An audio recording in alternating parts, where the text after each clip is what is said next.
Ekspresi Lesti Kejora saat foto bareng Rizky Bilar tuai sorotan. Penyanyi dangdut Lesti Kejora dan aktor Rizky Bilar kembali mencuri perhatian.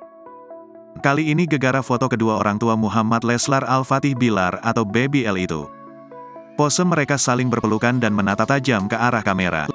Lesti memasukkan tangannya ke dalam jas hitam yang dipakai sang suami.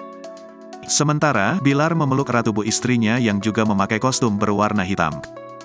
Keduanya tidak menunjukkan mimik senyum melainkan menatap serius ke arah kamera. Tak ayal, beberapa warganet menyoroti raut wajah Lesti yang tak senyum. Banyak yang mengatakan bila konsep fotonya memang seperti itu. Menariknya, Bilar dan Lesti sama-sama bereaksi atas komentar tersebut.